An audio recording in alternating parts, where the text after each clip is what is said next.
हम लोगों ने करेंट अफेयर का पार्ट 1, 2 और 3 देख लिया है। इस वीडियो में हम लोग पार्ट 4 देखेंगे करेंट अफेयर का। हमारा 31st जो टॉपिक है वो है यूनाइटेड नेशंस जो है वो वर्ल्ड सोशल रिपोर्ट जारी करता है। क्वेश्चन पूछा जाएगा यही कि वर्ल्ड सोशल रिपोर्ट किसके द्वारा जारी किया जाता है। हमारा आंसर होगा United Nations. 32 world happiness report 2025। Happiness report जो है ये gulf and UN sustainable development solution network दोनों मिलकर इसको जारी करते हैं। सबसे खुश देश जो है वो फिनलैंड है। इंडिया को इसमें 118 पोजीशन दिया गया है। इसके पिछले वीडियो में हम लोगों ने पीस इंडेक्स देखा था, ग्लोबल पीस इंडेक्स। इसमें हम लोगों ने देखा था कि आइसलैंड जो है, पीस का मतलब शांति हुआ कि कहां पर सबसे बेहतर शांति है। आइसलैंड में सबसे ज़्यादा शांति है। इंडिया को इसमें 115 मिला था स्थान। और हमने ये भी देखा कि रशिया जो है सबसे अशांत कंट्री है, इसको 163 रैंक पर रखा गया था, 163 कंट्री में। तो ग्लोबल पीस इंडेक्स की ही तरह यहाँ पर जो है हैप्पीनेस रिपोर्ट है। तो हैप्पीनेस रिपोर्ट जो है इसमें फिनलैंड को रखा गया है नंबर 1 पोजीशन पर और इंडिया का जो है 118 पोजीशन है। तो ये दोनों को एक साथ देखने से हमें क्लियर होगा कि पीस में कौन सा रैंक है और हैप्पीनेस में कौन सा रैंक है। इसको जारी UN sustainable development solutions network और गैलप के द्वारा किया जाता है world happiness report. Global hunger index 2024 का है। इंडिया को इसमें 105वें स्थान पर रखा गया था, अर्थात कि यहाँ पर भूख ज़्यादा है। एसडीजी का जो गोल 2 है वो हंगर से रिलेटेड है, ये हमें याद रखना होगा। गोल 1 जो है वो पॉवर्टी से रिलेटेड है। तो एसडीजी का जो भी इंपॉर्टेंट गोल्स हैं, 17 गोल्स में से कम 10 गोल्स को हमें याद रखना चाहिए। जैसे कि गोल 1 पॉवर्टी है, गोल 2 हंगर है। तो ग्लोबल हंगर इंडेक्स में इंडिया का स्थान 105वां था। इसे वर्ल्ड हंगर हेल्थ जारी करता है। साथ ही साथ कंसर्न्स वर्ल्ड वाइड और institutes for international law of peace and armed conflict, ये तीनों मिलकर जारी करते हैं। इतना नहीं जानना है हमें, केवल ये जानना है कि ग्लोबल हंगर इंडेक्स जो है 2024 में इंडिया का रैंक 105वां था और इसे जारी जो है वर्ल्ड हंगर हेल्थ करता है।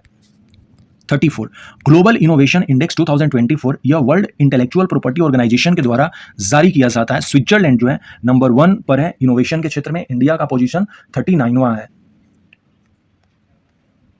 35 इंटरनेशनल योगा डे, जो कि हर एक साल अब हम लोग 21 जून को सेलिब्रेट करते हैं। इस बार का जो थीम था 2025 का, yoga for one earth one health. तो ये थीम पूछा जा सकता है। और वैसे योगा जो डे है वो हमें याद रखना चाहिए, 21 जून को हम लोग सेलिब्रेट करते हैं।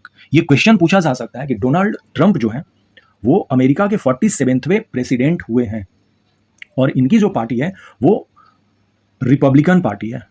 रिपब्लिकन, दो ही पार्टी है, रिपब्लिकन और एक डेमोक्रेटिक है। तो रिपब्लिकन डोनाल्ड ट्रंप है, ये 47वें प्रेसिडेंट हुए हैं और वाइस प्रेसिडेंट है अमेरिका के अभी जेडी वेंस हैं।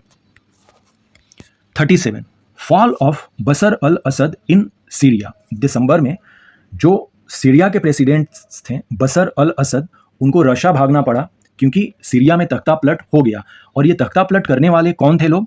वो थे हयात तहरीर अल शम। यह एक सुन्नी ऑर्गेनाइजेशन है जिसके लीडर अहमद अल शरा हैं। ये अहमद अल शरा इसलिए भी इंपॉर्टेंट हो जाते हैं क्योंकि अमेरिका ने सीरिया को एक मौका दिया कि अब थोड़ा सा और सुधार कीजिए आप। तो अहमद अल शरा पहले यह जो था ऑर्गेनाइजेशन हयात तहरीर अल शम, जो सुन्नी ऑर्गेनाइजेशन है, यह एक टेररिस्ट ऑर्गेनाइजेशन था। लेकिन जैसे ही सीरिया में तख्ता पलट हुआ, पहले बशर अल असद जो प्रेसिडेंट थे सीरिया के, उनको भागना पड़ा। तो फिर इस टेररिस्ट ऑर्गेनाइजेशन को मतलब कि उसका लेबल हटा लिया गया और इवन अहमद अल शरा से प्रेसिडेंट डोनाल्ड ट्रंप मिले भी। तो ये एक इंपॉर्टेंट न्यूज़ थी कि ये पूछा जा सकता है अहमद अल शरा जो है वो किस देश के लीडर हैं? तो सीरिया के लीडर हैं। 38 जो टॉपिक है वो है काफ़ी इंपॉर्टेंट था। यहीं पर जब डोनाल्ड ट्रंप आए थे सऊदी अरबिया में, तो United state of America and Saudi Arabia ने $142 बिलियन का आर्म डील इन्होंने किया है। यहीं पर जब सऊदी अरबिया में ही मिलने आए थे तो अहमद अल शरा को भी बुलाया गया था और डोनाल्ड ट्रंप यहीं पर मिले थे। ये दोनों चीज़ काफ़ी इंपॉर्टेंट है। मुझे ये काफ़ी इंपॉर्टेंट लग रहा है क्योंकि इंडिया और सीरिया में जो भी इस तरह की कुछ न्यूज़ होती हैं, इंडिया उसमें बढ़ चढ़ कर पार्टिसिपेट करता है और क्वेश्चन पूछे जाते हैं सीरिया से रिलेटेड। तो ये काफ़ी इंपॉर्टेंट है, इसको देख लेना होगा हमें। 39 UAE declares 2025 as a year of community और इसको स्लोगन दिया गया है हैंड इन हैंड।